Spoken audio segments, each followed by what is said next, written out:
ఆ మార్గాన్ని భరత్ అనే ఒక రీల్ స్టార్ ఉన్నాడు రాజమండ్రిలో. ఆడి జీబును ఆడే అంటిపెట్టుకుంటాడు, ఆడే తగలబెట్టుకుంటాడు. అది టీడీపీ తగలబెట్టిందని మా మీద వేస్తాడు.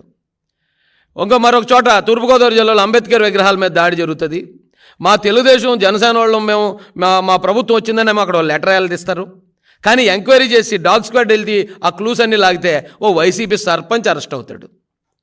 అక్కడ 2 సార్లు జరిగింది ఇదే పరిస్థితి. అంటే ప్రభుత్వానికి బ్యాడ్ చేయడానికి, కూటమి ప్రభుత్వాన్ని ఎలాగైనా బదనాం చేయడానికి వీళ్ళే చిన్నపిల్లలు తినే ఆహారంలో కూడా విషం కలిపేసినా మనం ఆశ్చర్యపోకర్లే. ఎందుకంటే వీళ్ళ దగ్గరున్న ప్రచారమే తప్పుడు ప్రచారం. ఆ ఫేక్ ప్రచారంతోనే వీళ్ళు ఒక్కసారి నెగ్గారు, రెండోసారికి వీళ్ళ సమాధి అయిపోయారు. ఇంకా మీకు ఉదాహరణ చెప్పాలంటే ఈరోజు ఈ వైసీపీలో ఉన్న వైసీపీ గవర్నమెంట్లో ఒక డీజీ స్థాయి ఉద్యోగి మీద, పోలీస్ అధికారి మీద అటెంప్ట్ మర్డర్ కేసు పడింది 307.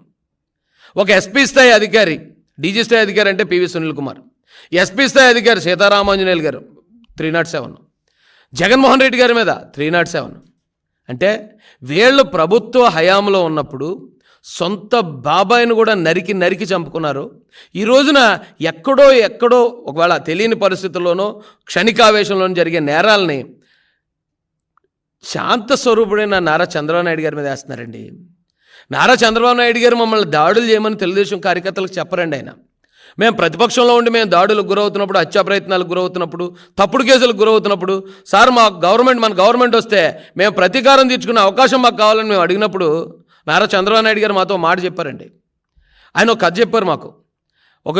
ఒక స్వామీజీ ఆ శిష్యుడు కలిసి వెళ్తూ ఉంటే ఒక చిన్న కాలువలో ఒక తేలు కొట్టుకుపోతుందటండి.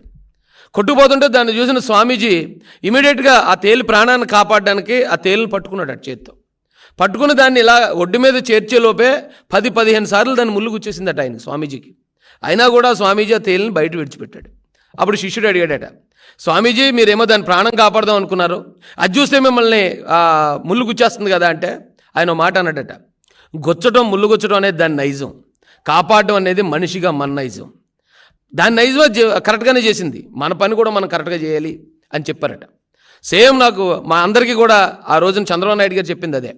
వీళ్ళు నేరస్తులు, వైసీపీ వాళ్ళు నేరస్తులు కాబట్టి వాళ్ళు నేరాలే చేస్తారు, వాళ్ళు దాడులే చేస్తారు, వాళ్ళు హత్యలే చేస్తారు. కానీ తెలుగుదేశం పార్టీలో అందరూ నాయకులు ఉన్నారు, లీడర్ ఎప్పుడు కూడా ప్రజల కోసం ఎన్ని దాడులైనా తట్టుకుని ప్రజల కోసం పనిచేస్తాడు తప్ప తిరిగి దాడులు చేస్తే వాళ్ళకి మనం నేరస్తులు అవుతాం.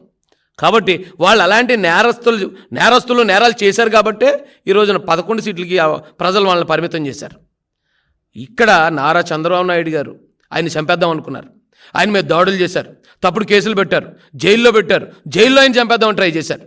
నారా లోకేష్ గారి మీద 1-10 సార్లు దాడులు చేపించారు, రాళ్ళు ఇచ్చి కొట్టించారు, ఆయన చంపుదామని ప్రయత్నించారు. తెలుగుదేశం పార్టీ కార్యకర్తలు అందరి మీద, తల్లి లాంటి భువనేశ్వరమ్మ మీద ఎంత దారుణమైన నేరస్తులలో జగన్మోహన్ రెడ్డి గారి నేరస్తుడు, అవినాష్ రెడ్డి మర్డర్ కేసులో నేరస్తుడు, అతను ఆల్రెడీ బెయిల్ మీద బయట ఉన్నాడు. ఈ అనంతబాబు అనేవాడు చంపేసి డెడ్ బాడీ ఎమ్మెల్సీలు, ఎమ్మెల్యేలు, మంత్రులు, అంబటరాంబాబు మంత్రి మహిళలతో అసభ్యంగా ప్రవర్తించాడు. గోరంట్ల మాధవ్ ఎంపీ మహిళలతో న్యూడ్గా వీడియో కాల్ మాట్లాడుతూ దొరికేశాడు. ఇంత నేరస్తులని ఈ భూతాలన్నింటినీ 2024 ఎలక్షన్తో మొత్తం సమాధి చేసి పారేశారండి నారా చంద్రబాబు నాయుడు గారు. అలాంటి వ్యక్తి ఈ రోజున రాష్ట్రాన్ని అభివృద్ధిలో తీసుకెళ్తా ఉంటే ఇది నేరాంధ్రప్రదేశ్గా మారిపోయిందట. ఇక్కడి నుంచి టీడీపీని క్విట్ చేయాలట. వీళ్ళు మాట్లాడే మాటలు, వీళ్ళు చేసే ప్రచారాలు, నేను ఈ రాష్ట్ర ప్రజలకి ఒకటే చెప్పాలనుకుంటున్నానండి. నారా చంద్రబాబు నాయుడు గారు ఇక్కడున్న మంచి వ్యక్తులందరి సహకారంతో ఈ వైసీపీ భూతాలన్నింటినీ సమాధి చేశారు. ఆ సమాధి నుంచే మళ్ళీ ఆ సమాధిని బద్దలు కొట్టుకుని ఎలాగైతే అరుంధతి సినిమాలో విలన్ బయట రావాలనుకున్నాడో ఈ భూతాలన్నీ మళ్ళీ అలా బయట రావడానికి ప్రయత్నిస్తున్నాయి. ఈ భూతాలను కనుక ఆ సమాధుల్లోంచి బయటికి రానిచ్చామా ఈ ఆంధ్రప్రదేశ్ని మొత్తం శ్మశానం చేసేస్తాయి. ఈ ఆంధ్రప్రదేశ్ని మొత్తం శ్మశానం చేయడానికే వాళ్ళు ఈ రోజున ఇలాంటి తప్పుడు ప్రచారాలతో మళ్ళీ ఎలాగైనా మళ్ళీ మన ఓట్లు సాధించి నెగ్గాలనే ప్రయత్నం చేస్తున్నారు.